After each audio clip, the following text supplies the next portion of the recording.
మీరు బయటికి వెళ్ళి వాళ్ళ దేవాలయాలు చూడండి, మీరు బయటికి వెళ్ళి వాళ్ళ యొక్క సభలు చూడండి, ఎంత క్రమశిక్షణగా కూర్చుంటారు. మన చర్చిలో కదులుతూ ఉంటాం, మెదులుతూ ఉంటాం. ప్రసంగం చేస్తుంటే స్టేజ్ పైన దైవజనులు సరిగ్గా కూర్చోరు, తోటి దైవజనులు. ఒక ఆయన కాఫీ తెప్పించుకుంటాడు,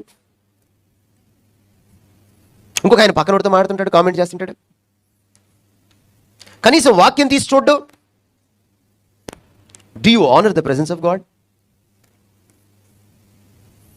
నేను క్రైస్తవంలో చూసిన ఇంకొక దరిద్రం ఏమిటంటే, ఇలాగ మనం తల ఉంచి ప్రార్థన అనగానే అప్పుడు వస్తారు అసిస్టెంట్లు.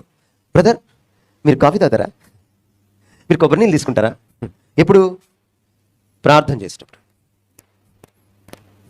ఏమిటి ఈ దరిద్రమైన బుద్ధి ఏంటి? ఏం ప్రార్థన అయిన తర్వాత అడగరాదు? కొంపలు అంటుకుపోతాయా? ఈ లోపు కొబ్బరి నీళ్ళు తాగకపోతే చచ్చిపోతామా? ఎందుకంటే ప్రార్థన అంటే గౌరవం లేదు. ఎన్నిసార్లు బహిరంగ సభల్లో ప్రసంగం చేస్తుంటే వెనక గుసగుసలు, మాటలు.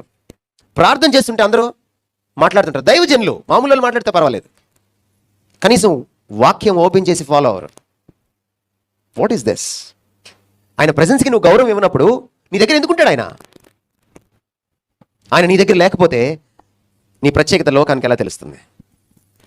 మోషేకి అర్థమైంది, నీకు అర్థమైందా? ఆయన నీతో లేకపోతే నువ్వు ఎలా మారుతావు ఆయనలాగా? ఆయనతో నువ్వు తిరగకపోతే, ఆయనతో నువ్వు కలవకపోతే, ఆయనతో నువ్వు గడపకపోతే, ఆయనతో నువ్వు స్నేహం చేయకపోతే నువ్వు ఆయనలాగా ఎలా మారుతావు? నువ్వు ఆయనలాగా మారకపోతే అసలు ఎందుకున్నట్టు నువ్వు భూమి మీద క్రైస్తవుడిగా, సంఘంగా? అసలు నువ్వు ఉన్నదే లోకం ఆయన్ని తెలుసుకోలేని పరిస్థితుల్లో ఉంటే ఆ అదృశ్యుడైన దేవుణ్ణి దృశ్యంగా చూపించడం కోసమే కదా నువ్వు